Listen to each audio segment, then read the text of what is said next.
Welcome to this edition of Auto Ride of Reading's Minor Details. Today we're joined by Fightin Phils pitching coach Aaron Fultz, who's going to show us some variations of different off-speed pitches. Now we're going to talk about the curveball. All right, again, you know, I'm probably a little bit different than some guys. I threw my curveball this way. All right, the reason I did that is because I threw my slider on this side of the horseshoe, and I needed a different take on it, a grip for me to use it mentally. But my curveball was here, and as we throw it, we want to pull it down. All right, so the more 12 to 6 spin we get, the better. All right, so thumbs on the opposite seam, pressure on the middle finger, and really pull this way with it. It's almost, and this is a very elementary term, but karate chopping down as you throw it. As I discussed, you know, curveballs here. Most guys throw their curveball on this seam. All right, I learned how to throw my slider that way, so I wasn't able to differentiate through the two. I didn't want it to change. So as you get the slider, again, you know, I've got short, fat fingers, so I choke the ball more, and which by choking I mean getting it in there. I hold it deeper that way than most guys. But with my slider, as I get through, I'm going to pull this way with it, so the ball's coming off this way, so you'll almost see a little dot right in the middle of the ball. So the ball's, for me, it would be going down and into a righty, away from a lefty. So the spin, the dot would be something similar to that right there. So you said the slider and the curveball are very similar grips for you. How is it different in terms of how you release the ball? Well, that's what, like with the curveball, all right, again, I'm backwards, you know, I'm a lefty, I'm old, so the curveball, you're gonna go this way with it, okay? You want your fingers on top and pull down. That's the karate chop motion that I was talking about. The slider, it's be more like a fastball, so as I get ready, my fingers behind it, and I'm gonna pull through it that way. So instead of here with the curveball, slider, I'm getting this way, so the ball comes off more to the side. All right, with the changeup, you know, I threw a 4-seam changeup because it appears, you know, to the hitter that it's harder. So I wanted more, you know, space to swing. But I threw mine just like this with the index finger off that. It's considered the circle change. That was the most comfortable for me, and I had success with it. Now you could also throw, you know, the same changeup with a 2-seam. All right, thumb on the side a little bit, so you get the little bit of action. Different variations you can throw, you know, it's not a split finger, but it's a split change. A lot of guys throw that. A lot of guys with the pressure wise, like I said, I've got short, fat fingers, so I choked it really hard. You know, most guys teach it on the fingertips and hold it loose like an egg. Again, you know, it's just going to take practice and figure out which ones you're most comfortable with. You know, it's just repetition, and confidence level is a big part on the grips and the feel. Does the 2-seam grip give you more movement than the 4-seam would?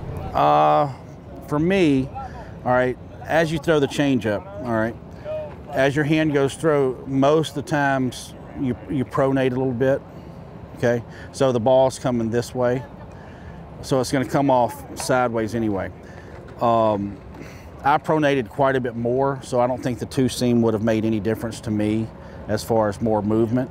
I got plenty of movement that way, and in all honesty, I was more comfortable with the speed difference than the movement, because that seemed to be better results for me. Now we're going to work on a curveball. All right, our grip with a curveball. Again, most people's are like this, thumb on that seam, and as you throw it, we're going to go that way with it, so it's almost like the karate chop. Okay, and you're coming off the side here? Like well, down more, correct. But you're going to lead. It's basically like your fastball grips here. You're released, you're going to turn, and it's going to go that way. Okay. So it should come out spinning this way. Okay. As down as we can get it. All right, let's go. Heads up.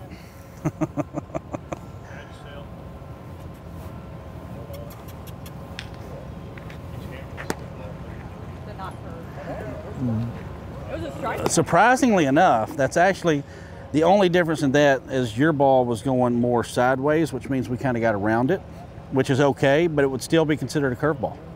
That was actually, I mean, you spun it in the right way. I can't remember where my grip is. This is going to be the slider or curveball? No, it's still curveball. Yeah, that's it. There. Yep, that's it. Okay. And then, so I want to stay on top of it more? And no, you want it here, and you're going to finish, down more by your left knee. Okay. So it's not finishing by your hip, it's finishing by your knee. Okay.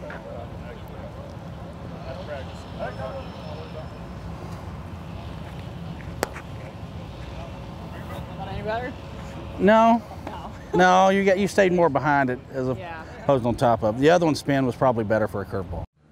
Now, as we throw this one, your hand's going to go from here. You're going to throw it this way.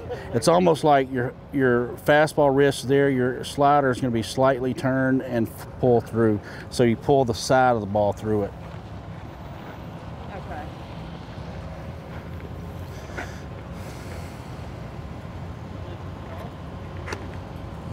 Did you see your dot on that one, your little circle? No? All right. So that's one of the ways we tell it's a curveball or a slider, is the dot is going to be spinning that way. Do you see the circle right there? That circle of the seams? Yeah. All right. That one, yours was just a little bit more on the side, which means it was pretty close. We'd like it more here so we get that way with it, but yours wasn't bad at all. But we're going to work on the other seam with you for this one. Okay. Does that make sense? Just because your curveball, you threw the curveball on that seam. Yeah. So. Okay. Like that? Yep. Right, So again, pull through it.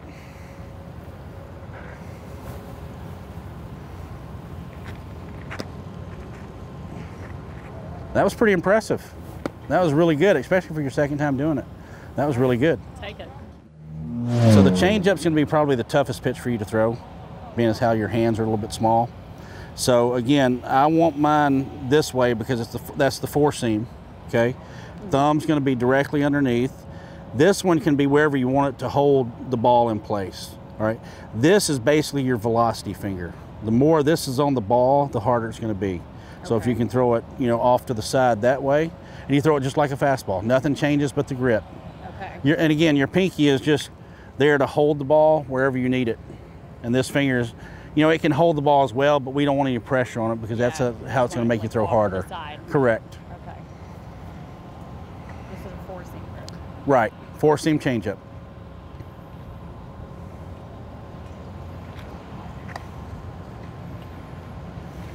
That's actually not bad. Typically, the first time you throw a changeup, you're going to throw it high because you're not used to it. So I think I almost threw mine over the backstop my first time when I was in Little League. Or I guess. Yep. Why not? It is. Okay.